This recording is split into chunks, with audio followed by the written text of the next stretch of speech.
Et bonjour à toutes et à tous. Alors aujourd'hui, je reçois Claudine Châtelain. Bonjour Claudine. Bonjour Fabien, bonjour à toutes et à tous.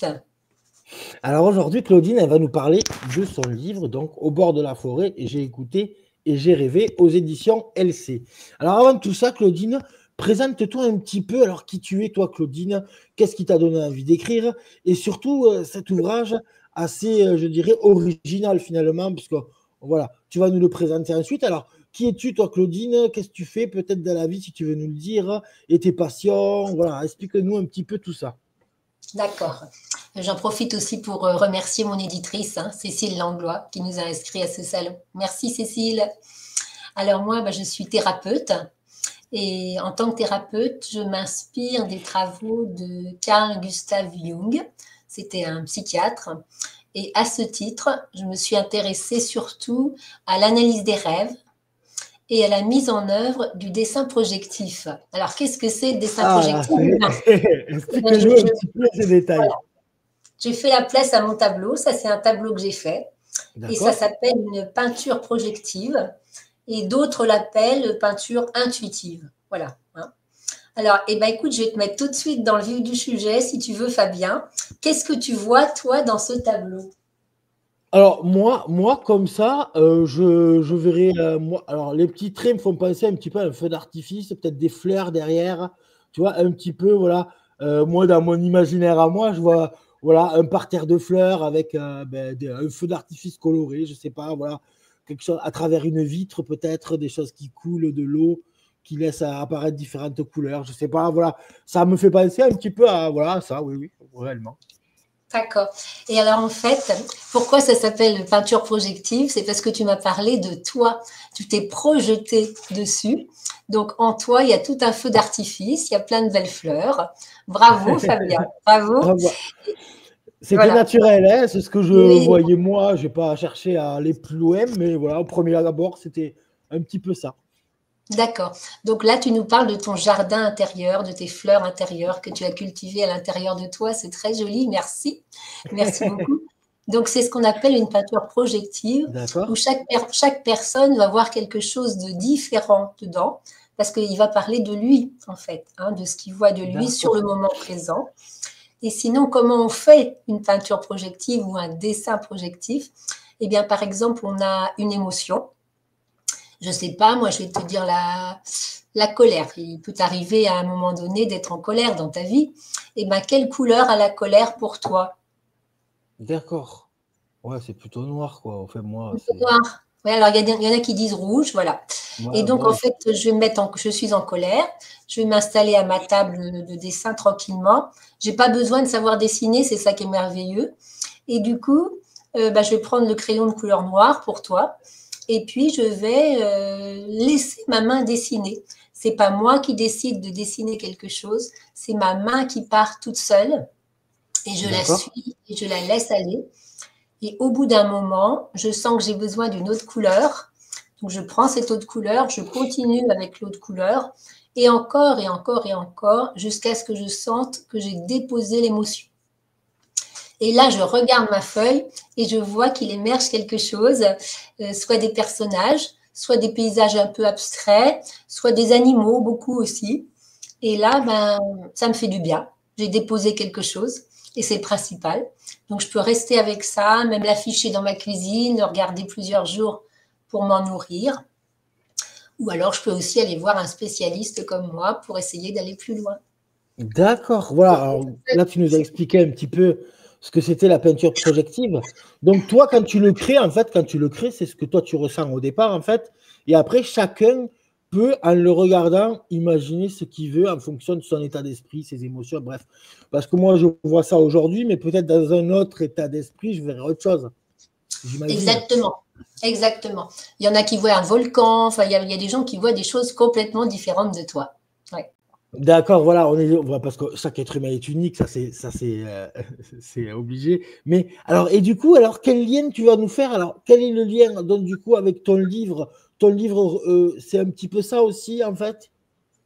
Alors là, ce livre-là, le deuxième, donc, Au bord de la forêt, C'est vraiment un recueil de mes propres peintures projectives sur plusieurs années, vraiment, à partir D'accord. du moment où j'ai commencé jusqu'à maintenant. Et puis, cette année, eh ben, j'ai eu envie d'en faire également des poésies qui correspondaient à ces peintures. Mais toutes les poésies, alors que les peintures, elles, datent de plusieurs années jusqu'à maintenant, les poésies ont toutes été faites cette année, mais c'était vraiment une inspiration par rapport à ce que me racontaient les peintures. Et en fait, ça en a fait tout un recueil et toute une histoire. C'est l'histoire d'un cheminement intérieur. Donc, si vous entrez dans ce monde de la forêt enchantée, parce qu'en fait, cette peinture-là, je l'ai appelée la forêt enchantée. Donc, D'accord. ça commence par la forêt enchantée. Et ensuite, eh ben, les lecteurs pourront me suivre dans mes aventures. Ils pourront rencontrer une mongole, une fleur oiseau. Ils pourront descendre avec moi dans une faille. Ils pourront ressortir avec les couleurs du bonheur. Ça, ce sont tous les textes de mes poésies.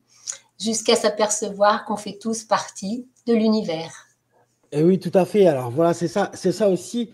Donc en fait, tu as regroupé des poésies, mais elles ont toutes quand même un lien, j'imagine, et une trame d'histoire finalement. C'est C'est pas ça, un c'est tout un recueil, chemin. tu vois. C'est Voilà, tout un donc cheminement. C'est tout un cheminement. Et c'est aussi un chemin de connaissance de soi que j'ai voulu partager.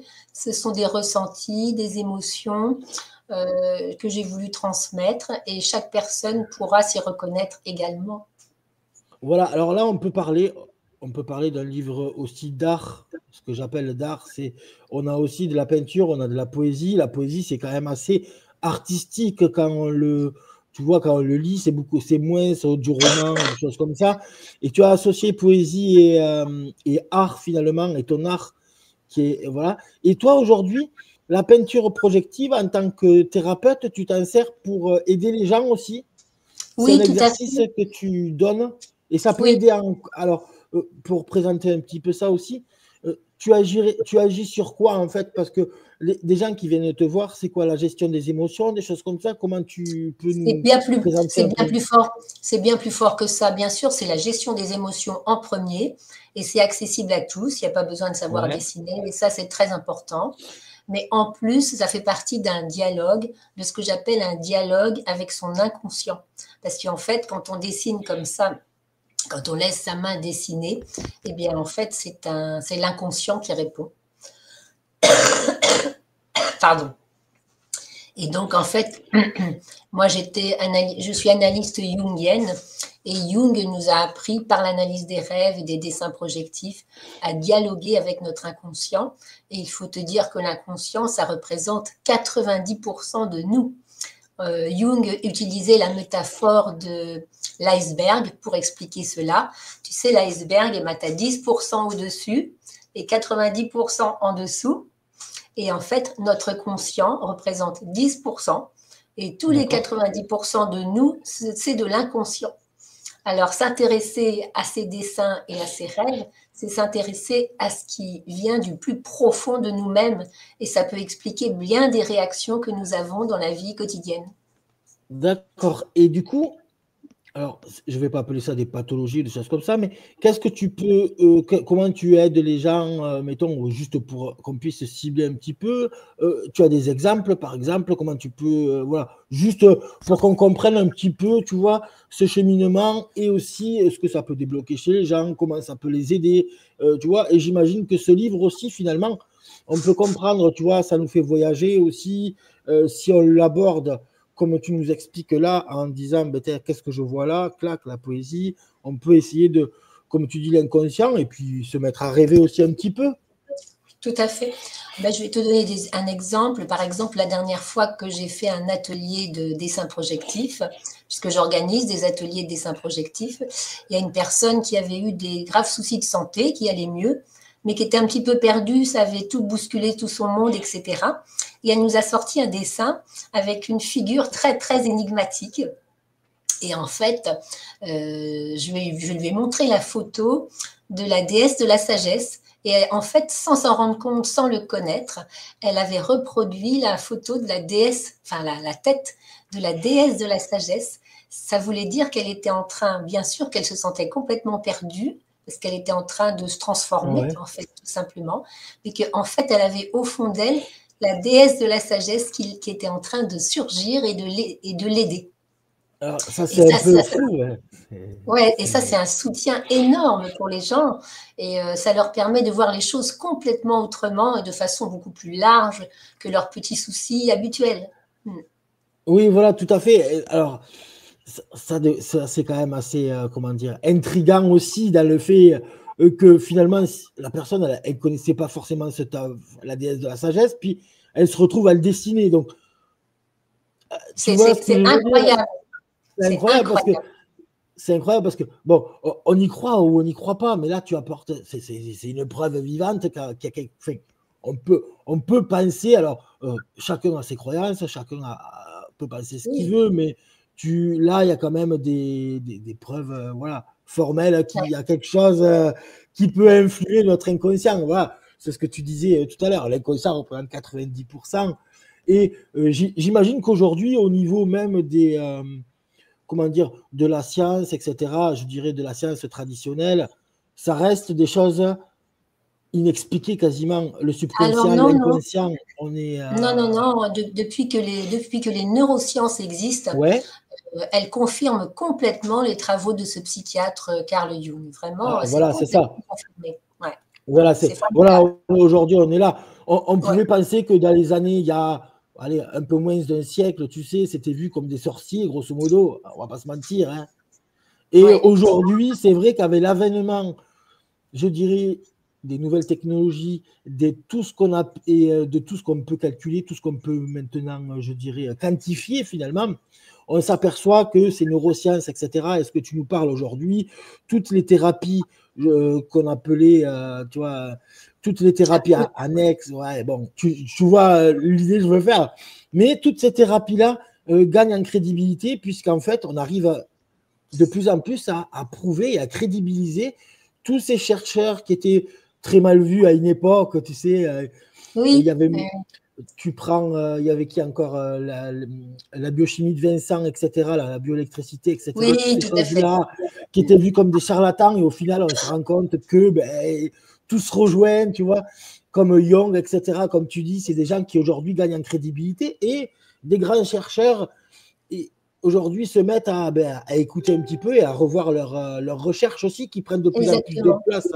Comme toi, Ouais, tu le dis aussi, et tu apportes aussi des témoignages, comme tu viens de le dire, on a pu faire ça, ça. Donc, c'est que réellement, il y a l'esprit, voilà, comme tu dis, il y a quelque chose d'autre que l'humain aujourd'hui ne peut finalement, l'inconscient et l'âme, et tout ce qui peut tourner autour de ça, reste encore, comment dire, inexplicable pour nous, puisqu'on ne peut pas le quantifier, on ne peut pas le toucher, on ne peut pas le représenter artificiellement, finalement. Tu vois ce que je veux ouais. dire?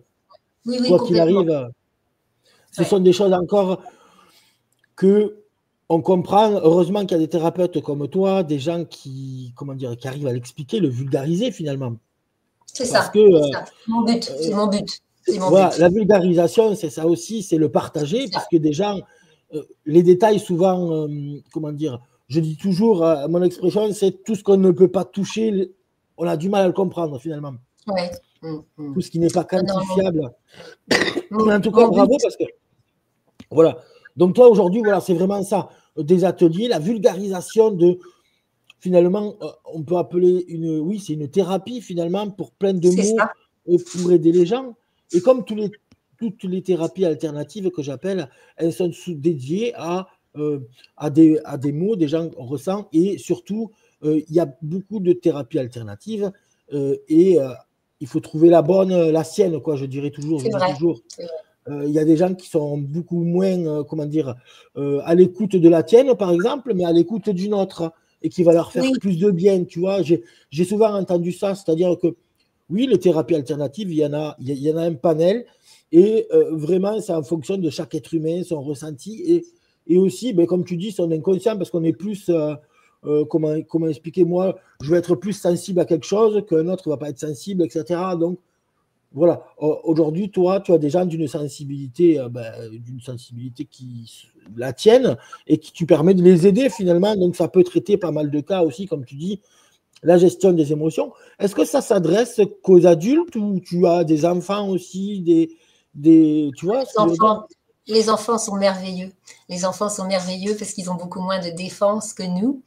Et je vois dernièrement à un atelier, j'avais hésité à accueillir des adolescents. Et finalement, j'ai accepté d'accueillir 2 adolescents. Et ce qui est bizarre, c'est que tous les 2, je ne le savais pas, venaient d'être confrontés à la mort. La petite fille à la mort d'une de ses camarades de classe dans un accident de voiture et le jeune garçon à la mort de sa grand-mère qu'il aimait beaucoup. Et ils nous ont scotchés. Ils nous ont scotchés parce qu'ils ont dessiné ça. Il y avait un grand cadre. Au début, on ne savait pas trop ce que c'était. Et puis finalement, ils ont fini par nous expliquer ce que ça représentait, la mort pour eux. Et en même temps, ce n'était pas triste. Et à la fin, ils ont eu vraiment le mot de la fin. Ils nous ont dit mais l'amour est plus fort que la mort. C'était très, très beau. C'était Ouais, très, très beau. Et non, non, c'est magnifique. le fait d'avoir fait ces dessins, ça leur a fait parler de l'amour ensuite. Forcément, l'amour venait après la mort. Voilà. Ou alors, en contrepartie, on ne savait pas. Mais ils nous ont donné une très belle leçon.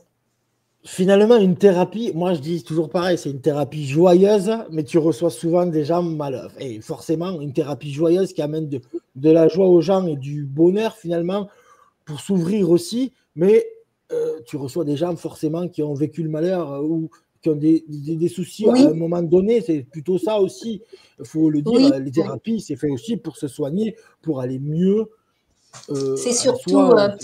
c'est surtout une thérapie de transformation. Voilà. Où Ouais, voilà, voilà, c'est. voilà, on transforme l'ombre en lumière.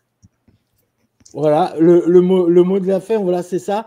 Et alors, explique-nous un petit peu, parce que tu parles de ton livre avec des peintures donc, qui datent de 20 ans, je crois que tu m'as dit. Et qui... Certaines de 20 ans, certaines de l'année dernière. Ouais. Alors, est-ce que ça correspond aussi finalement à une thérapie que tu as pu suivre toi en les faisant tout au long de ta vie finalement? Est-ce que on peut, si on regarde que les peintures par exemple, s'imaginer une vie en fait? Tu comprends? 20 ans, 30 ans de Oui, vie, avec des hauts, des bas, comme tout le monde, des soucis, pas des soucis, des moments joyeux.